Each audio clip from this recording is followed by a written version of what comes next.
नमस्कार दोस्तों, आप सभी का स्वागत है ऑनलाइन ग्रुप स्टडी में। आज हम पढ़ने वाले हैं न, प्रतिस्थापन विधि। चर राशियों का जो समीकरण दिए गए हैं हमें, उनके जो है उनको हमें प्रतिस्थापन विधि से निकालना है।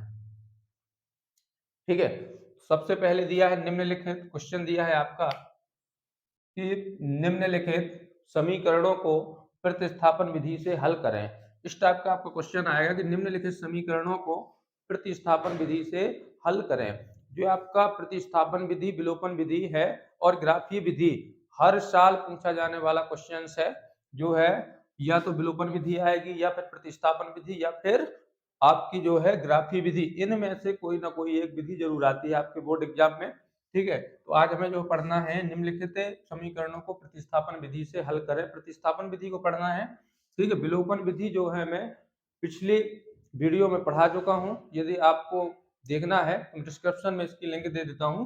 ठीक है, तो आप जाके देख लेना। निम्नलिखित समीकरणों को प्रतिस्थापन विधि से हल करें। जो समीकरण दिए हमें इनको प्रतिस्थापन विधि से हल करना है। आइए देखते हैं, इसको हल करेंगे। सबसे पहले हमें जो समीकरण दिए उनको लिख लेंगे। पहला समीकरण है x plus y equal to 14, equation first. और दूसरा दिया है x माइनस वाई बराबर 4, समीकरण 2। बस केवल हमें दो समीकरण मिलेंगे और इनको हमें प्रतिस्थापन विधि से हमें करना क्या है। प्रतिस्थापन विधि में हमें जो है x और y की वैल्यू को फाइंड करना है। x और y की वैल्यू फाइंड करने के लिए यदि हम x की वैल्यू फाइंड कर लेते हैं तो y की वैल्यू निकालने के लिए हम इसमें रख देंगे, पुट कर देंगे किसी समीकरण में, तो निकल आएगी इजीली। लेकिन हमें क्या करना पड़ेगा, इसमें x और y किसी की भी वैल्यू नहीं दी गई है, इसलिए हमें क्या करना है, दो में से एक की वैल्यू को फाइंड करना है। सबसे पहले हम इसमें लिख देंगे, प्रतिस्थापन विधि से करना है ना, तो समीकरण या तो एक को ले लें या फिर समीकरण दो को भी ले सकते हैं। तो मैं लूंगा समीकरण एक से। किस समीकरण से लिखना है? समीकरण एक से। तो समीकरण एक है आपका x plus y equal to 14। ठीक है, इनमें से किसी एक चर को जो है हम ट्रांसफर कर देंगे, मतलब पक्षांतर कर देंगे। या तो आप y को कर दो या फिर x को, यहां से हमें x की वैल्यू निकल आएगी टेम्परेरी। तो मैं इसमें y को जो है क्या कर दूंगा, ट्रांसफर कर दूंगा, ये प्रतिस्थापित कर दूंगा। ठीक है, तो हमारा x इक्वल टू कितना बचा, 14, और प्लस का y है इस साइड जाएगा तो माइनस का। x के साथ में कुछ भी नहीं है, इसलिए समीकरण ये थर्ड बन जाएगा। समीकरण नंबर 3 बन गया। अभी हमने कौन सा समीकरण लिया था? समीकरण एक। अब हमें जो समीकरण x की वैल्यू मिली है समीकरण 3 में, उसको समीकरण 2 में रख देना है। लिखेंगे समीकरण 2 में जो x बराबर निकला है ना, x बराबर 14 माइनस वाई, इसी को पूरा का पूरा हमें कहाँ रखना है? समीकरण 2 में रख देना है। ठीक है, समीकरण 2 में x बराबर 14 माइनस वाई रख देंगे। देखें ये है 2, तो 2 को लिख लो पहले, x minus y equal to 4। Clear है यहाँ तक? अब हमें x की जगह पे 14 माइनस वाई रखना है, इस x की जगह पे। तो यहाँ पे रखेंगे 14 माइनस वाई, ये तो x की वैल्यू रख दी, माइनस का y ऑलरेडी दिया है, इक्वल टू 4। ठीक है, ब्रैकेट को जो है क्या करेंगे, ओपन करेंगे, तो 14 माइनस का y और माइनस का y इक्वल टू आ जाएगा 4। ठीक है, यहाँ पे चर चर दोनों वाई वाई है, तो आपस में माइनस माइनस के है ना, तो हमेशा माइनस माइनस क्या हो जाएंगे, जुड़ जाएंगे, प्लस हो जाते हैं, मतलब ऐड हो जाएंगे। तो 14 माइनस का एक वाई ये है और एक वाई ये है, तो 2y इक्वल टू 4। फिर से हम 14 को क्या कर जाएंगे, जो अचर पद है हम अचर को ले जाएंगे इक्वल के उस साइड। तो यहाँ पे हमें क्या करना है, 14 को पक्षांतर करने पर लिख भी सकते हैं। ठीक है, पक्षांतर करने पर, ठीक है, 14 का पक्षांतर करेंगे, इसको ढक लो। माइनस का क्या दिख रहा है, 2y बराबर 4, प्लस का 14 है, इसके सामने कोई साइन नहीं लगा है तो प्लस का 14 है। ठीक है, तो प्लस का 14 है, इस साइड जाएगा तो माइनस का 14 हो जाएगा। माइनस का 2y इक्वल टू कितना बचा भाई, माइनस का 10। क्लियर है? अब क्या करेंगे, 2 को हमें चाहिए केवल किसकी वैल्यू, y की वैल्यू चाहिए, और यहाँ पे 2y लिखा है तो हमें एक y की वैल्यू चाहिए, तो 2 को क्या कर दें, ट्रांसफर। तो y equal to minus 10 upon minus 2, तो 2 5 जा 10, तो आपकी जो है y की वैल्यू कितनी आ गई, 5 आ गई। ठीक है, यहाँ पे हमें y की माइनस माइनस भी कैंसिल हो गया, y की वैल्यू जो है हमें कितनी मिल गई भाई, 5 मिल गए। अब जो y की वैल्यू है समीकरण 1 को लिया, फिर समीकरण 2 में रख दिया, ठीक है, तो हमें क्या मिल गई y की। अब समीकरण 3 में हमें इसकी y की वैल्यू रखना है। लिखेंगे समीकरण 3 में y इक्वल टू 5 रखने पर, जो हमें समीकरण 1 लिया था उससे हमने क्या बनाया समीकरण 3, और समीकरण 3 बनने के बाद इस वैल्यू को ही हमने समीकरण 2 में रख दिया था x की वैल्यू मान के। इसके बाद हमें y की वैल्यू निकल आई, y की वैल्यू निकलने के बाद हमें चाहिए अब x की वैल्यू। तो समीकरण 3 में लाइन से चलते इसमें 1 लिया, 2 फिर 3, 3 में रखेंगे समीकरण 3 लिख लें x इक्वल टू 14 माइनस का y, तो x इक्वल टू y की वैल्यू मैंने कहा 5 रखो, तो 14 माइनस का हो जाएगा 5, तो x इक्वल टू 14 में से 5 जाएंगे तो आपका 9 बच जाएगा।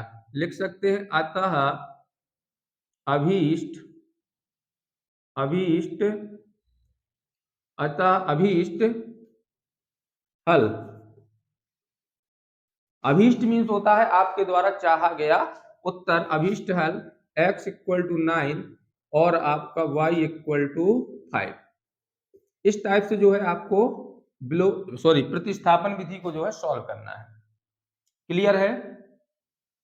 अभी मैं क्वेश्चन और लिए ले रहा हूं जो 2023 में आपका आया था, ठीक है।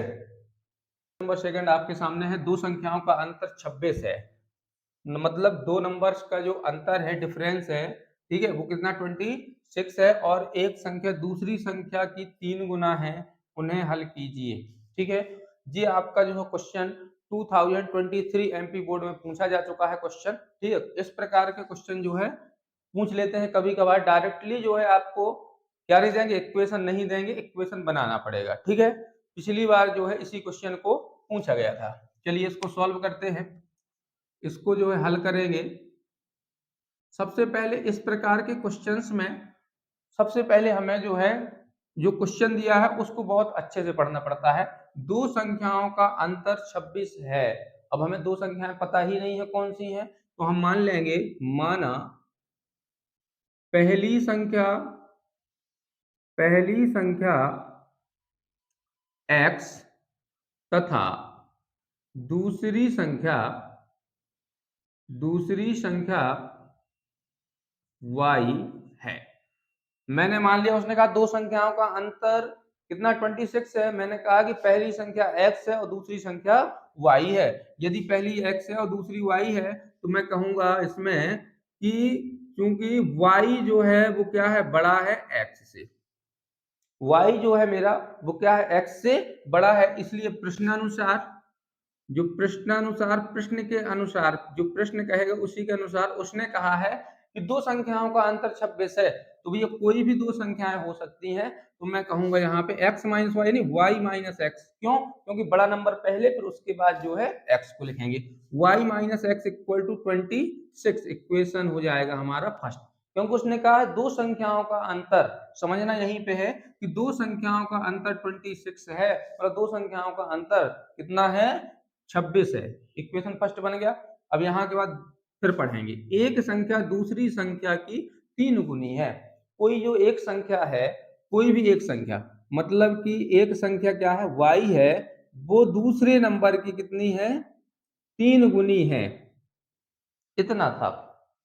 उसने कहा है कि एक संख्या है, ठीक है, एक संख्या दूसरी संख्या की 3 गुनी है, ठीक है। यदि हमें बराबर करना है तो जो दूसरी संख्या वो 3 गुनी है, यहाँ पे समझो जैसे ये x है ये y है, उसने कहा है कि दूसरी संख्या जो है ये तिगनी है इस संख्या से। यदि ये पहले से तिगनी है तो हमें गुणा किस में करना पड़ेगा भैया, 3 में करना पड़ेगा। क्यों? क्योंकि जो है ये पहले से ही कितनी गुनी है, 3 गुनी है।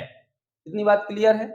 इसके बाद यदि इसको चाहते तो x माइनस वाई भी कर सकते थे, कोई फर्क पड़ने वाला नहीं है, यहाँ पे अपन को मान लेना था कि x बड़ा है। क्लियर है? अब क्या करेंगे इसके बाद भाई, अब देखो इसमें जो हमें समीकरण 3 बनाना था, इसमें बनाने की कोई जरूरत नहीं है क्योंकि y की वैल्यू ऑलरेडी निकल रखी है। एक वैल्यू निकालने के लिए हम समीकरण 3 बना देते, डायरेक्टली y की वैल्यू समीकरण 1 में रख देंगे। लिखेंगे समीकरण 1 में y बराबर 3x रखने पर, तो ये समीकरण एक में जो y बराबर 3x रखेंगे, समीकरण एक क्या है, y minus x equal to 26। तो y की वैल्यू दे रखी है 3x माइनस का x इक्वल टू 26। ठीक है। अब भैया 3x में से एक x चला जाएगा तो कितना बचा भैया, 2x इक्वल टू 26। अब ये मल्टीप्लाई में है तो कहाँ जाएगा, डिवाइड में, x इक्वल टू 26/3, सॉरी 2, 26/2, तो x इक्वल टू 2 था नीचे तो आ गया 13 दूनी 26। x की वैल्यू कितनी आ गई, 13। यही वैल्यू हम समीकरण 2 में रख दें तो हमारी किसकी वैल्यू मिल जाएगी, हमें 2 की मिल जाएगी। तो लिखेंगे समीकरण 2 में x बराबर 13 रखने पर, समीकरण 2 भैया क्या है, y इक्वल टू 3x है ना, तो y इक्वल टू 3 गुणे 13, तो y इक्वल टू 13 3 39। चेक कर ले कितना आया, 13 3 39। यदि आप देखें क्वेश्चन में जो कहा था कि दो संख्याओं का अंतर 26 है, यदि मैं y को x से माइनस करूं तो क्या 26 आ रहा है कि नहीं आ रहा है, आ रहा है ना। ठीक है। यदि दो संख्याओं का अंतर कितना है, 26 से, इन दोनों को सब्ट्रैक्ट करके देख लेना, 26 ही आएगा। और जो दूसरी संख्या, एक संख्या दूसरे से क्या है, 3 गुनी है, तो ये 13 3 39 3 गुनी भी है। ठीक है। चाहे आप यहाँ पे x minus y equal to कितना लिख सकते थे, 26 लिख सकते थे, कोई प्रॉब्लम नहीं। ठीक है। ये क्वेश्चन आपका 2023 में पूछा गया था। ओके।